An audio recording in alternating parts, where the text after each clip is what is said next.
What is up, everybody? Welcome back to another episode of Retro Hoop Collectibles. Hope everybody's doing good. I wanted to talk about something that I find to be extremely interesting. I was watching the live stream from Bobbles and Ball Cards. Shout out to Bobbles. Watching the live stream last night with him and the guys. And they were talking about this new card set that's coming out. We're going to go through it here in a second. And I'm probably going to need a little bit of help from you guys as I kind of go through this because I'm not very too familiar with baseball. But here it is. This is 2023 TOPPS Big League Baseball cards. So from what I understand is this is going to be a very low-end product, sort of a la NBA hoops, right? It's meant for, kids and, just to get all the kids involved in this stuff. A lot of cool inserts from what I've seen so far. Mascot inserts, which are pretty dope. I thought that was kind of cool. Mike Trout pulling out a trout. Kind of dope. Become a big leaguer. You can also find some inset promotions that offer sweet perks. To become a big leaguer, scratch off is good for your own, for a shot at your own card in the 2024, which is next year's Big League Baseball. So that's kind of cool. You pull a card, scratch it off. You win, you don't win. You can probably be on next year's checklist, which is kind of dope. Think about it. If you're a kid and you pull that, you're like, I'm getting my own baseball card. Some autographs. 8-bit ballers. For those of you that don't know, 8-bit, kind of cool. 90s reference, late 80s, early 90s reference. I think I just missed the 8-bit era. I was part of the 16-bit era, but so that's kind of like a Atari, Nintendo, 8-bit graphics. That kind of thing. So that's kind of cool. Bo Jackson, that's kind of dope. But here's what's interesting. So it's a pretty good sized checklist, which you would imagine. 8-bit ballers autographs, so you can pull auto in these. Bo Jackson, Bryce Harper, Julio Rodriguez, Aaron Judge, Soto, Trout, Pete Alonso, some big names there. What I want to talk about is this. Hobby influencers, influencer child short print checklist. Now, before I go any further into any of this, and I don't know any of these people personally, I've never met any of them, but congratulations to Aaron, Jeff, Ryan, Stephanie, and Tim. I've never met them. I know of them, obviously. They got their own card, hobby influencer card in the TOPPS set. The reason why this is such a big deal is that this is coming out of TOPPS. TOPPS has obviously been purchased by Fanatics. Fanatics is obviously very vocal about their plan going forward to increase marketing, and let's face it, just saying increase marketing, right, is going to be very heavily involved with influencers and using social media and social media presence to market. If you are in marketing in 2023 and you're not marketing on the social media platforms, then you're just not marketing, right? I mean, that's kind of where it goes, right? And so they're going to be pushing very heavy into the social media influencers, Instagram, Facebook, YouTube, TikTok, all that good stuff. And this is basically, in my opinion, this is TOPPS telling you who they're going to be working with in terms of pushing, influencing, marketing, and making content around TOPPS and Fanatics going forward. And this is who they've selected, these 5 people. Aaron from Slabstocks. I follow Slabstocks on Instagram. Great channel. They got a lot of good info. Jeff Wilson. We'll get to that in a second.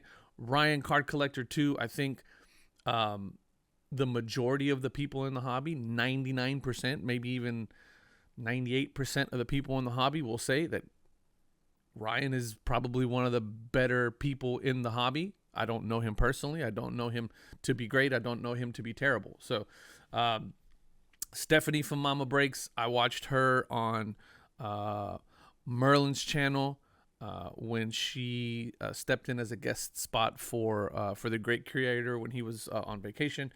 She seemed to be pretty legit. I've watched some of her breaks as well. She seems pretty cool.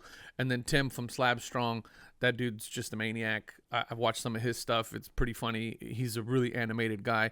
And so, these are the people that they have decided that they're going to go with, which is great. I think, for the hobby to move forward, and for what I think Fanatics is about to bring to the table, and what they're already bringing to the table, is just this big full court press when it comes to marketing. And that's one thing that the CEO of Fanatics has already said several times, is that there has been zero marketing in this space, right? This space has not been marketed at all, and yet it's managed to survive however long it's managed to survive. And that's one of the things that they're going to push very heavily this year as they continue to bring on brands, and as they get the full go ahead with, once Panini's licenses expire and they get the licenses. I just think this is the very tip of the iceberg. It's the very beginning of what we're going to be seeing, kind of this cross-pollination between sports collecting and then sports influencers kind of being melded into the whole thing. And I don't know how I feel about it.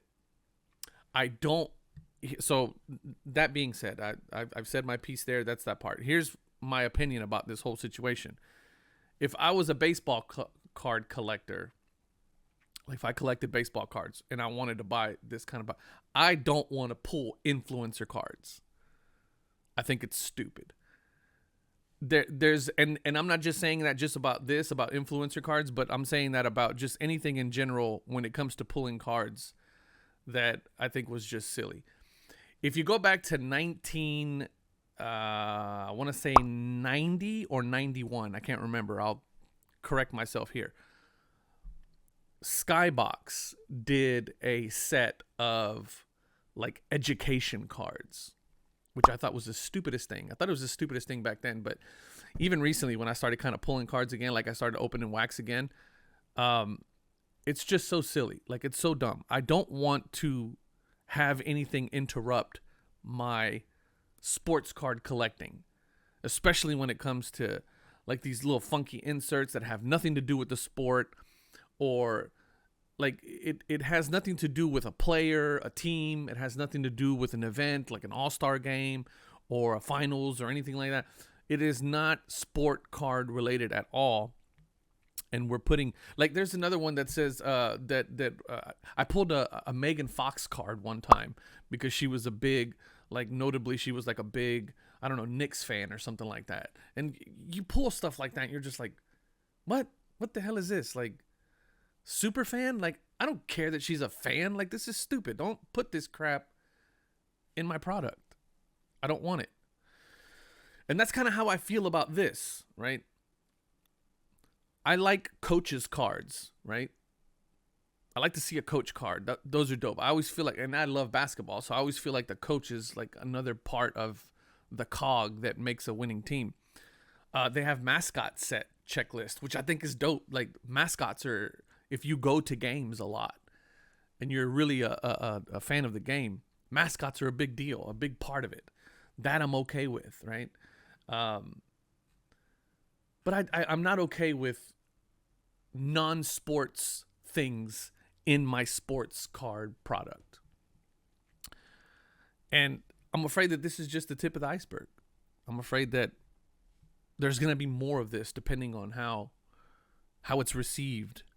And obviously, again, aside from the fact that, like, this is a great opportunity for each one of those folks there, and it's great that, you know, TOPPS is trying this thing out or whatever. But for me personally, I don't like non-sports cards in my sports card products.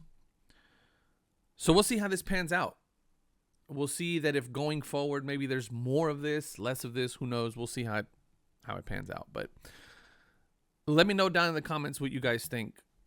Let me know if you like this kind of stuff in your sports card products. And are you going to be buying a box of 2023 Big League in hopes to hit a Card Collector 2 card? Whatever. Love you guys as always. I appreciate y'all watching. Peace.